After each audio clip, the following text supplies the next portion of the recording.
السلام علیکم، insight blog میں خوش آمدید۔ دفاعی اور جیو پولیٹیکل تجزیوں کے ساتھ میں آپ کی ہوسٹ ارم مومل۔ آج کا موضوع انتہائی اہم اور حساس ہے۔ ہم بات کریں گے کہ کیسے سیرین رجیم چینج ایک اسٹریٹجک پلان ہے جس میں اسرائیل کو ٹریپ کیا جا رہا ہے، اور کیا شام میں اس کی دراندازی ایک سوچے سمجھے منصوبے کے تحت کرائی گئی ہے۔ آنے والے دنوں میں ایچ ٹی ایس کے ساتھ کون سی طاقتیں شامل ہونے جا رہی ہیں؟ ڈونلڈ ٹرمپ کا ترکی کے بارے میں دیا گیا بیان کیا مطلب رکھتا ہے اور یہ کس کانٹیکسٹ میں دیا گیا ہے؟ آئیں اس سارے معاملے کو تفصیل سے سمجھتے ہیں۔ ہم نے اپنی ایک پریویس ویڈیو میں یہ سوال اٹھایا تھا کہ ترکی کا یہ رویہ سمجھ سے بالاتر ہے کہ وہ روس اور ایران جیسی طاقتوں کو نظر انداز کیسے کر سکتا ہے، وہ بھی صرف کرد تنظیم کو نیوٹرل کرنے کی قیمت پر۔ اس کا نہ صرف جواب مل گیا ہے بلکہ پوری گیم سمجھ آ رہی ہے۔ ترکی کی ایک حکمران جماعت جسٹس اینڈ ڈیولپمنٹ پارٹی کے ترجمان عمر چیلک کے حالیہ بیان کے مطابق ترک صدر نے شام کے بحران کے حوالے سے روسی صدر اور ایرانی حکام سے مشاورت کی تھی۔ جناب عمر چیلک نے کہا کہ یہ مشاورت اس لیے کی گئی تاکہ شام کو بیرونی تسلط سے بچایا جا سکے اور شامی عوام کے حق میں فیصلہ ہو۔ اس بیان سے ظاہر ہوتا ہے کہ روس، ترکی اور ایران ایک ایسے منصوبے پر کام کر رہے تھے جس میں حکومت کی تبدیلی کے بعد شام میں ایک نئی طاقت کو ابھرنے کا موقع دیا جائے گا۔ آئیں کچھ واقعات کا جائزہ لیتے ہیں۔ یہ رجیم چینج اتنی آسانی سے کیسے وقوع پذیر ہوئی؟ اس میں شامی فوج نے مزاحمت کیوں نہیں کی؟ روسی اور ایرانی فورسز نے کوئی کارروائی نہیں کی اور خاموش تماشائی بنے رہے۔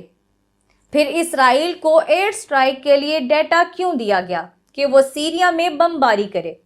اس کے پس پردہ کیا مقاصد تھے؟ ناظرین، بشار الاسد شامی عوام میں اپنی مقبولیت کھو چکا تھا۔ اس کی موجودگی میں شام کبھی بھی متحد نہیں ہو سکتا تھا۔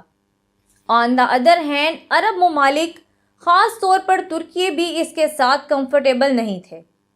اس لیے ممکنہ طور پر روس، ایران اور ترکی نے اس کی تبدیلی کا فائدہ اٹھا کر بڑا پلان ترتیب دیا، یعنی اسد کی منتشر اور کمزور حکومت کی جگہ ایک مضبوط اور زیادہ حمایت یافتہ حکومت لانے کا فیصلہ کیا جس کو عوامی اور خطے کی دیگر طاقتوں کی حمایت حاصل ہو۔ یہی وجہ ہے ایچ ٹی ایس اور سیرین آرمی کے درمیان خانہ جنگی نہیں ہونے دی گئی تاکہ سیرین افرادی قوت متاثر نہ ہو۔ ممکن ہے شامی فوج کا بڑا حصہ ایچ ٹی ایس میں شامل ہو کر ایک انتہائی طاقتور قوت بن جائے۔ کچھ اطلاعات کے مطابق چیچن کمانڈر رمضان قادیروف نے مسٹر پوٹن کو مشورہ دیا کہ وہ ایچ ٹی ایس کو دہشت گرد تنظیموں کی لسٹ سے نکال دیں۔ ناظرین، یہاں ایک اور اہم نکتہ چیچن جنگجوؤں کی شمولیت کا ہے جو اس صورتحال کو مزید پیچیدہ اور خطرناک بنا سکتا ہے۔ چیچن جنگجو جو اپنی عسکری مہارت کی وجہ سے مشہور ہیں، ممکنہ طور پر ایچ ٹی ایس میں شامل ہیں۔ ان کی موجودگی نہ صرف ایچ ٹی ایس کو ایک مضبوط جنگی قوت بناتی ہے بلکہ اسے نظریاتی طور پر بھی مزید جلا بخشتی ہے۔ چیچن عوام اور جنگجو تاریخی طور پر فلسطینی کاز کے ساتھ گہری ہمدردی رکھتے ہیں، اور یہی عنصر ایچ ٹی ایس کو خطے میں اسرائیل اور مغرب کے خلاف ایک مضبوط نظریاتی پلیٹ فارم فراہم کر سکتا ہے۔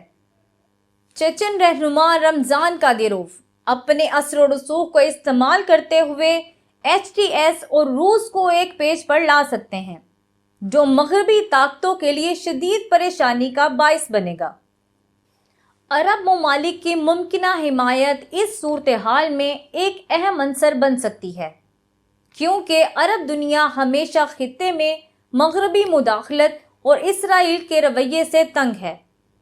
اگر ایچ ٹی ایس، شامی فوج اور چیچن جنگجو ایک ساتھ متحد ہو جاتے ہیں تو روس، چین اور عرب ممالک اس اتحاد کی حمایت کریں گے اور اسے مغربی اثر و رسوخ کو محدود کرنے کے لیے ایک موقع کے طور پر دیکھ سکتے ہیں۔ یہ اتحاد عرب دنیا کے لیے نہ صرف خطے میں طاقت کے توازن کو بدلنے کا موقع ہوگا بلکہ اسرائیل اور مغرب کے مفادات کے خلاف ایک مضبوط محاذ بھی بن سکتا ہے۔ اگر عرب ممالک HTS کو تسلیم کر لیتے ہیں اور اس کی حمایت کرتے ہیں تو یہ ایک غیر معمولی طاقت میں تبدیل ہو جائے گا جسے شکست دینا مغرب کے لیے آسان نہیں ہوگا۔ یہ صورتحال خطے میں مغرب کی پالیسیوں کے لیے ایک بڑا چیلنج ثابت ہو سکتی ہے۔ روس، ایران، ترکی سمیت عرب ممالک بھی مشرق وسطی میں مغرب کی مداخلت کو روکنا چاہتے ہیں۔ اس لیے اسرائیل کو ٹریپ کیا گیا کہ وہ شام میں در اندازی کرے، جس کے نتیجے میں شام اور خطے کی دیگر قوتوں کو اسرائیل اور مغرب کے خلاف متحد کیا جا سکے۔ اگر HTS کو فلسطینی کاز کی حمایت حاصل ہو جاتی ہے اور یہ ایک مضبوط قوت کے طور پر ابھرتا ہے تو اسرائیل کے لیے مشرق وسطی میں اپنی گرفت برقرار رکھنا انتہائی مشکل ہو جائے گا۔ اسرائیل جو خطے میں اپنی عسکری طاقت کے نام پر لیکن مغربی حمایت کے ذریعے اثر و رسوخ قائم رکھتا آیا ہے، اس نئی طاقت کے سامنے کمزور پڑ سکتا ہے۔ اسرائیل کے خلاف نفرت مزید بڑھنے سے مشرق وسطی میں مغرب کا اثر زائل ہونے لگے گا۔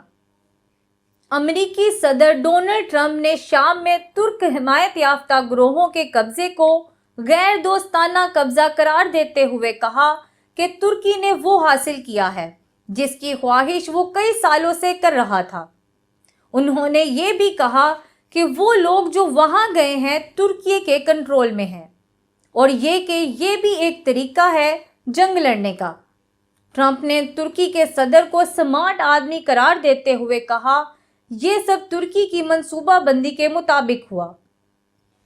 ٹرمپ کا یہ بیان ایک گہری سفارتی حکمت عملی کی عکاسی کرتا ہے۔ بظاہر یہ ترکی پر تنقید معلوم ہوتی ہے، لیکن حقیقت میں یہ فیس سیونگ کی کوشش ہے تاکہ امریکہ اور اسرائیل کو براہ راست تنقید سے بچایا جا سکے۔ ترکی کو ذمہ دار ٹھہرا کر مغربی طاقتیں اور اسرائیل یہ ظاہر کرنا چاہتے ہیں کہ شام میں موجودہ صورتحال ان کے قابو سے باہر ہے۔ اس طرح وہ اپنی طویل عرصے سے جاری حمایت، جس میں باغیوں کو اسلحہ، مالی امداد اور فضائی مدد فراہم کی گئی، کو چھپانے کی کوشش کر رہے ہیں۔ اس کے ساتھ ساتھ یہ بیان ترکی کو خطے میں مزید تنقید کا سامنا کرنے کے لیے فرنٹ لائن پر لاتا ہے، جبکہ مغرب اور اسرائیل خود کو پس منظر میں رکھتے ہوئے سیاسی فائدہ حاصل کرنے کی کوشش کر رہے ہیں۔ ناظرین، یہ ایک انتہائی پیچیدہ مگر ممکنہ صورتحال ہے۔ اگر روس، ترکی اور ایران نے مل کر شام میں حکومت کی تبدیلی کا منصوبہ بنایا اور HTS کو ایک نئی طاقت کے طور پر ابھارا تو یہ مغرب اور اسرائیل کے لیے ایک بہت بڑا چیلنج بن سکتا ہے۔ چچن جنگجوؤں کی شمولیت اور فلسطینی کاز کے ساتھ ان کی ہمدردی اسرائیل کے لیے مزید مشکلات پیدا کریں گی، جبکہ اسرائیل کی ممکنہ مداخلت خطے میں نفرت کو مزید بڑھا سکتی ہے۔ اس سے علاقائی قوتیں مغرب کے خلاف متحد ہو سکتی ہیں اور عرب ممالک کی حمایت کے نتیجے میں HTS ایک ناقابل شکست قوت بننے کی صلاحیت رکھتا ہے۔ سوال یہ ہے کہ کیا یہ منصوبہ حقیقت کا روپ دھار سکتا ہے، اور کیا مغرب اور اسرائیل اس ابھرتے چیلنج کا مقابلہ کر سکیں گے؟ اپنی رائے کا اظہار کمنٹس کے ذریعے دیں تاکہ اس اہم بحث کو مزید آگے بڑھایا جا سکے۔ امید ہے آپ کو یہ ویڈیو پسند آئی ہوگی۔ ایسے مزید معلوماتی ولاگز کے لیے ہمارے چینل کو لائک اور سبسکرائب کریں۔ شکریہ۔